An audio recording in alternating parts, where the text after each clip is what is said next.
Yang laporan ke Pak Haris berapa orang? Kurang lebih 5-7 orang ya. Oh, 5-7 orang ya. Ini saya juga ini rentan PT UN. Karena dalam PT UN di sini juga diatur Pak Den ya.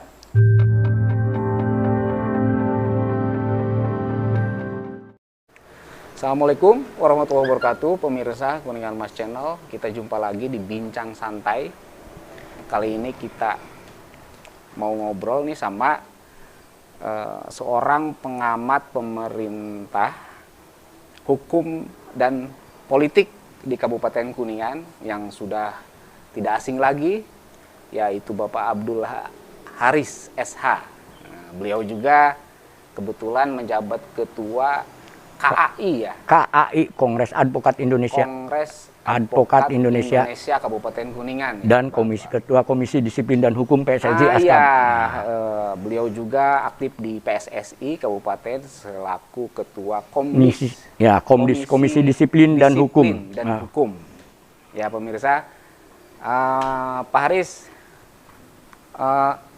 tadi itu kan ini ya baru saja dilaksanakan mutasi lingkup Pemda Kuningan. Nah, mungkin Pak Haris selaku pengamat, tadi kan ratusan juga ya, banyak yang dimutasi, ada pejabat kebanyakan eselon 3 dan 4 ya. Promosi. Di situ ada promosi ya, kebanyakan promosi. Barangkali Bapak Haris nih yang ya cukup tahu tentang jantung Pemda Kuningan, bagaimana pendapatnya. Barangkali ada sesuatu yang menurut Pak Haris ini ditinjau dari sisi hukumnya ada kejanggalan seperti itu, atau lurus-lurus saja Pak Haris? Ya, terima kasih Pak Deden yang sudah lama tidak bertemu dengan kami. Ya, alhamdulillah kita bisa bertemu kembali Pak Deden dalam acara silaturahmi di tempat yang berbahagia ini. Menyikapi tentang masalah mutasi yang barusan dilaksanakan oleh pemerintahan Kabupaten Kuningan yang di bawah pimpinan Haji Acep Purnama SH dan Ridho Amit Suganda SH MH, serta yang diketuai oleh Ketua Bapperjakat dalam hal ini Dr. Dian Rahmat Januar. Mungkin saya akan memberikan sepatah dua patah kata di ruang lingkup tentang mutasi yang barusan. Ya, menurut hemat kami ini, saya sebagai pengamat hukum pemerintahan, hukum politik, dan saya juga sehari-harinya sebagai berprofesi advokat, dan saya Pak Deden selaku sampai saat ini selaku Ketua Kongres Advokat Indonesia yang berada di Kabupaten Kuningan, serta pula Pak Deden saya juga sekarang masih menjabat Komdis, Komisi Disiplin PSSI Askam Kabupaten Kuningan. Luar biasa, itu jabatannya diborong semua ya Pak Haris ya? Mungkin itu dalam hal jabatan itu kepercayaan.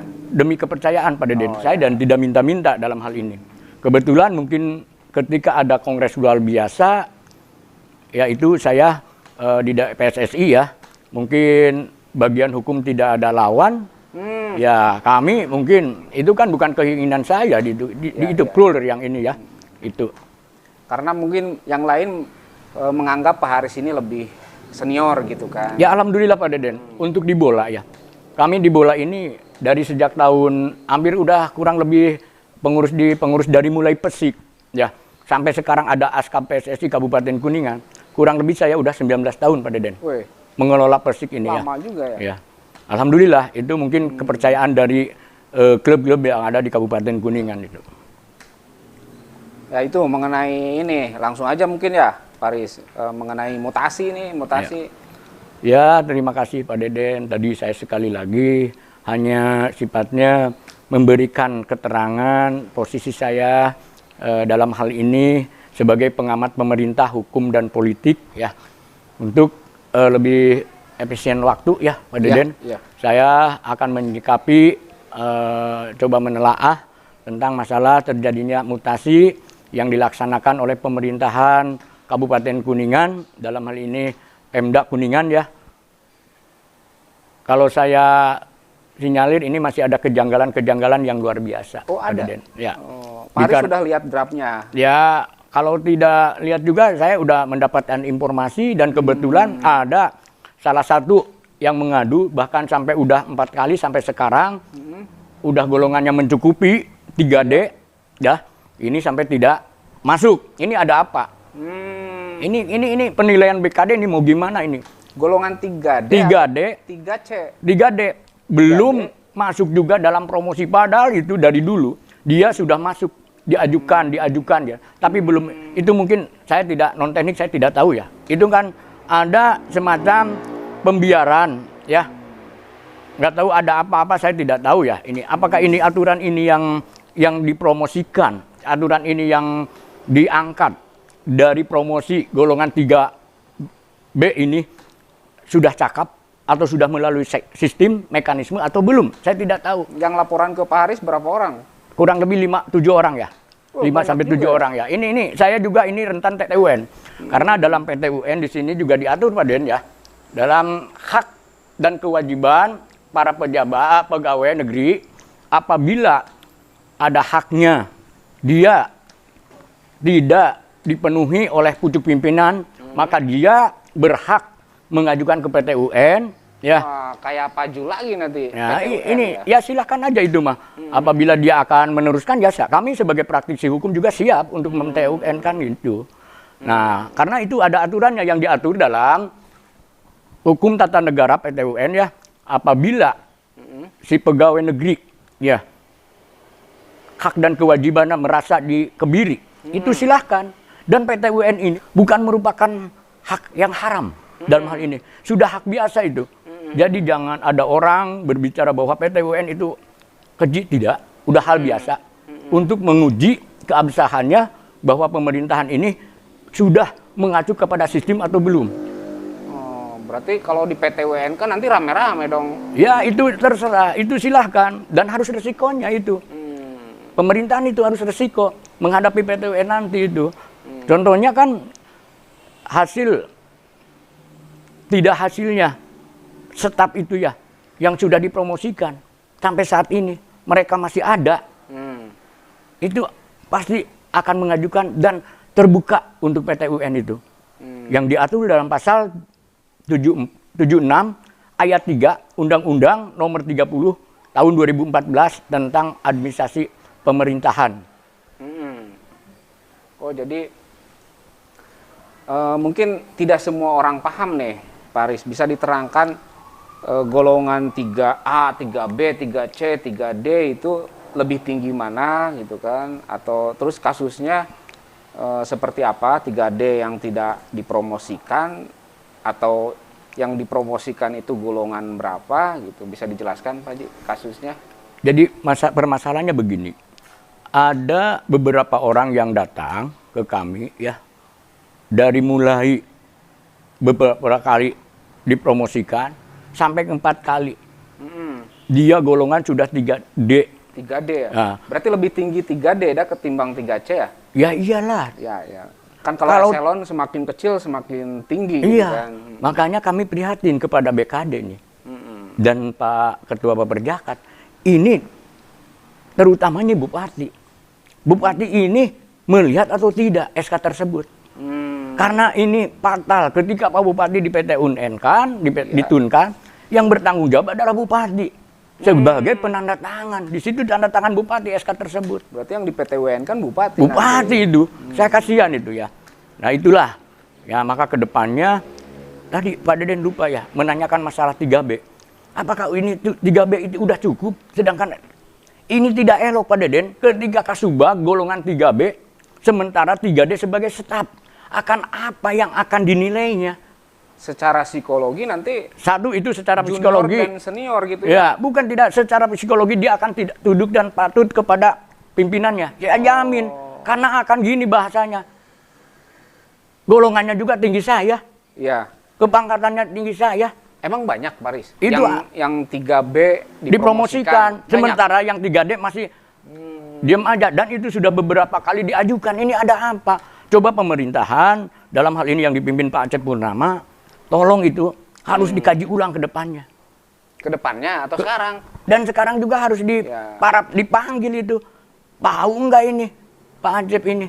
Maksudnya dipanggil siapa? Siapa yang dipanggil? Ya mungkin gini ya Pak Deden. Dipanggil BKD, dipanggil oke, di dalam rapat Bapak Jakat benar. Barangkali tentu ada tiba-tiba yang disodorkan ke Pak Acep ini, orang-orang ini ternyata yang dilantik. Dan ini keliru. Pak Acep lah yang harus bertanggung jawab karena sudah ditandatangan Pak Acep dalam hal ini Bupati Kuningan. Iya, Pak Acep yang nanti disalahkan gitu. Ya iyalah karena sudah menjadikan SK. Atau memang itu kebijakan Pak Acep?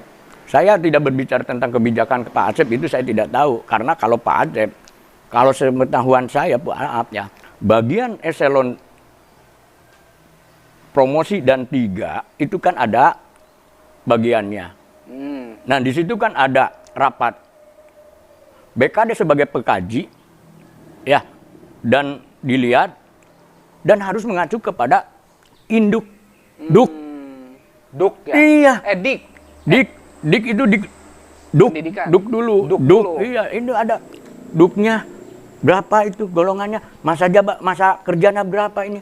Dan tidak mungkin orang-orang tersebut sekarang yang tidak diangkat itu, punten Pak Deden ya, tidak mempunyai kesalahan, karena sekarang sudah zaman lain kan gitu. Yang tidak hadir top up. Kan udah jelas itu di situ. Disiplin ilmunya juga mungkin sudah maher. Berarti maksudnya Bupati dalam hal ini tidak bersalah gitu. Dalam hal ini ya Pak Bupati ya tidak bersalah kalau sudah ditandatangan, tapi Bupati harus memanggil benar enggak, sesuai enggak nih. Karena saya sudah pernah bicara dengan Pak Bupati ya. Pak Bupati udah pernah ini Pak Bupati, saya bilang gini. Ini ada temuan nih. Nah, ini orang ini kerja di Dishub dulunya, sekarang dimutasi ke Kecamatan Japara. Terus terang aja saya kecewa terus terang saya kecewa. Kenapa? Basic disiplin ilmu MSI. Dan dia ketika dia kerja di Dishub, dia berhasil. Contohnya lihat parkir menggunakan sarana Dishub, dia lancar. Ya, sementara dia di posisi sekarang dipindahkan jadi staf di kecamatan. Ya. Dari posisi Kasubag gitu. Bukan, enggak punya posisi.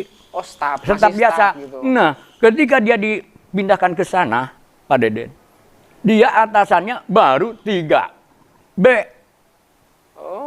3C-nya tuh baru kemarin menjabat. Itu kan keliru. Sampai sekarang dia tetap di sana dan atasannya 3C. Ketika dia ini 3C-nya ketika sudah jabatan 3C. 3B promosikan. Keliru banget karena di bawahannya 3D. Apa yang akan diberikan penilaian karena apabila dia melanggar, karena dianya tuh nganggapnya, oh pangkatan ini tinggi saya, jangan sampai terjadi seperti itu. Tapi Pak Haris nih punten mengaspirasikan ini bukan berarti Pak Haris melakukan apa istilahnya titipan tanda kutip gitu kan. Saya tidak. Itu orang tersebut datang. Ya. Pemberitahuan ke saya dan saya sudah sampaikan. Ya. Saya sudah sampaikan. Wallahi saya tidak ada tendensius titipan-titipan. Saya hanya nih orang ngeluh ke saya. Pada waktu mutasi tahun lalu, sekarang juga masih tidak diikat. Saya tidak apa-apa. Tidak masuk gerbong lagi. Dan itu keliru. Karena apa? Karena dia golongannya 3D, pimpinannya 3C. Ini yang akan rentan untuk PTUN. Ya. Nanti kalau seperti itu mengganggu kondusivitas internal ya, birokrasi. Pasti itu Pak Deden. Karena kita juga secara manusiawi, ya kemanusiaan. Dia juga istilahnya mungkin punya keterbatasan. Dalam artian batasannya dia istilahnya mungkin karena apa dia sampai tidak apa-apa. Ya sampai saya tanya, kenapa sampai begini-begini? Gak tahu Pak, kalau saya lah pasrah aja lah kan gitu. Nah, tapi pasrah aja? Pasrah pada waktu pasrah. Ya. Sampai saya terus terang aja Pak Deden ya saya merasa terpanggil lah. Kalau saya menyikapi orang-orang yang terdolimi, saya insya Allah saya akan paling depan. Saya siap untuk garda terdepan. Siap diberi kuasa gitu ya? Karena itu ada hak mereka kan, yaitu ya. PTUN. Ya kan selain yang 5 atau 7 yang tadi mungkin yang lain juga banyak mungkin. Mungkin Pak Deden itu ya mudah-mudahan kan itu yang ke saya cukup 7 itu cukup kan itu. Ya, cukup lah. Tapi mungkin kalau ada orang yang kurang diterima di hatinya, kemudian tanpa dikasih kesalahannya yang jelas, itu hak mereka loh. Yang sudah diatur dalam tata cara mekanisme tata usaha negara, proses tata usaha negara yang diatur dalam pasal tadi saya sebutkan kan gitu. Itu udah jelas kan itu. Oke. Terus masih kaitan mutasi, saya dengar ada jabatan kabag hukum diduduki oleh dari kejaksaan. Itu menurut Pak Haris pendapatnya seperti apa? Tapi bentar Pak Haris. Kita rehat sejenak ya pemirsa, kita nikmati ini dulu nih Pak Haris. Alhamdulillah menyuguhkan makanan-makanan biar ini Pak Haris fresh, nggak ngegas terus gitu dulu, kan ya. Fresh kita biasakan iya teh ini mudah-mudahan barokah, Jumat barokah. Kalau saya kopi ya. Iya, silakan Pak Deden. Pak Haris nggak suka merokok, Pak Haris? Ada rokok Pak Deden, silahkan dirokok dulu. Jadi tensinya diturunkan dulu Pak Haris. Oh iya, tenang aja Pak Deden, kita udah terbiasa kok. Udah teruji biasa akan hal yang ini. Maksudnya kebijakan Pemda terbiasa seperti ini atau gimana? Maksudnya terbiasa? Kalau saya menghadapi hal-hal kayak gini udah terbiasa, rileks aja kok. Oh, rileks. Pandangannya. Maaf Pak Deden, saya merokok dulu. Iya mangga. Kita santai aja Pak Haris, nggak apa-apa sambil ngobrol. Kalau tadi makan biar tensinya turun dulu Pak Haris. Jadi menurut Pak Haris gimana Pak? Kabag hukum ngambil dari kejaksaan gitu.